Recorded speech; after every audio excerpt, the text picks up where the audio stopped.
Time is something that waits on no one. It's said that time heals all wounds, but the hands of time never told me it would be okay. It didn't help me forget the smell of the ashes that burned that day. Lord, help me to heal. Help me to understand. Help me to move on. I want to feel right after feeling so wrong for so long. It's so hard to do.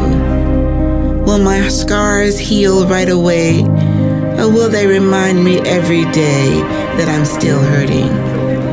Scars that go this deep can't always heal, can they? They linger on for others to see.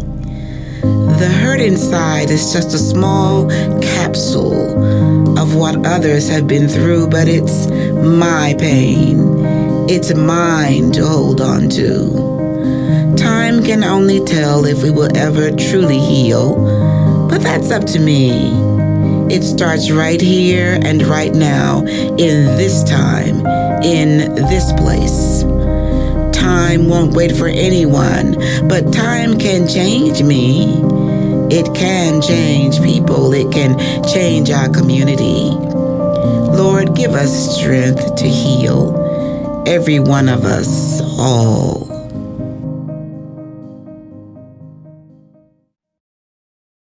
So I became fully aware of what happened during the Tulsa massacre probably about 10 years ago. And I was just astounded because I had never heard anything about what happened in Greenwood and to the Black citizens there. So when I found out that this was going to be the next location for the national conference and we did a trip here, it wasn't until I came here and just saw Greenwood and heard, the history, heard folks' stories that I was like, wow, this really happened, because we never learned about it in school. It was just things you hear from family members, but it doesn't drive the point home until you're here. You read the stories from the people who, lived it. But people don't want to come forward. They still are not telling the story. Another woman told me that her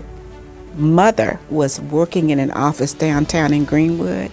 When the fighting started, the gunshots and everything, she was running down the street with her boyfriend, and they had agreed in advance that if anything happened, they're to lay down on the street and pretend they're dead. So she fell and he kept running. She laid on the street pretending to be dead. The white people came and put her mother's body on a truck full of dead bodies. And when the truck pulled off, she jumped off the back of the truck and ran home. Those stories have not been told. And those stories, there are more out there. So what's important is that these stories be told and that people feel safe in the telling. We're dealing with a lot of those same issues now, that things are happening, but we're hiding them, or we're saying they didn't happen, or we're pushing them under the rug, and we don't want to always acknowledge the accomplishments of people of African descent. You have to continue to learn. It's that learning and just that process that we know that we can build and not repeat the situations that's happened in our history. It's important for everyone to come to Tulsa and see this exhibit, because this is American history. Yes, it might have happened to Black people 100 years ago, but this is the history of America. And again, we have to learn from our history in order to make a difference for the future. That these are children's tales that are being told by adults who went through it. So it's important that we talk to the youth, because then they can relate to, this was a young person my age.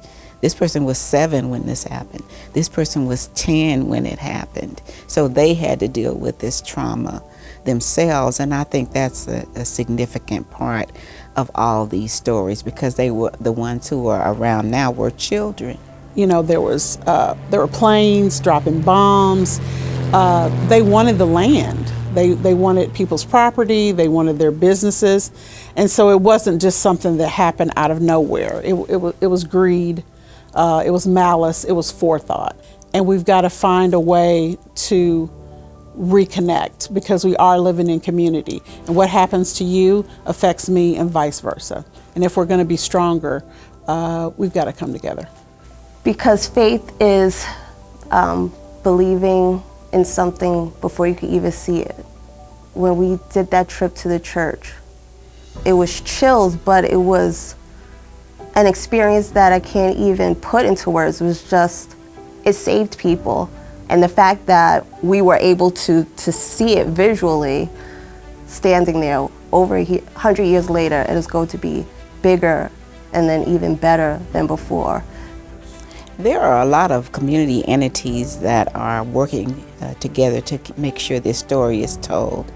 I am a member of the Oklahoma Centennial Commission, which was designed to commemorate what happened in 1921. And there is a concern for some people, which is a valid concern, that we remember this is a memorial.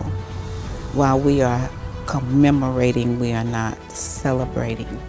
And that story, the honest look at what happened, may make some people uncomfortable, but then history is in and of itself uncomfortable.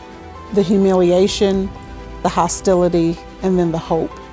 And so that continuum that, people were killed, they were marched through the street, they faced that hostility from the white mob, but then at the end of that, it was hope.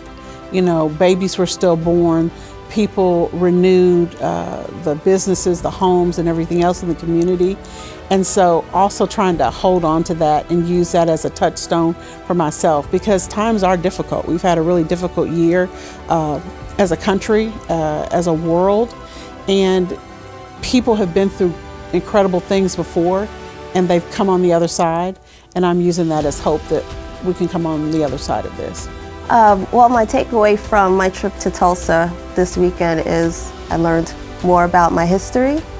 I also took away the feeling of hope for us to move forward.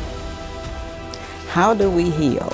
We've got to talk about this. It's got to be an open communication with people who want to try to make things better.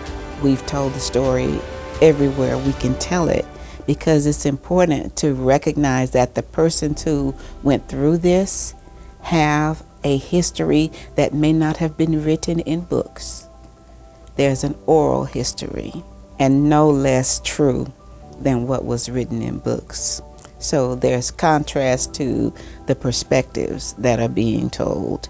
But it's important, as that African proverb says, until the lion tells the tale, stories of victories of the hunt will always glorify the hunter.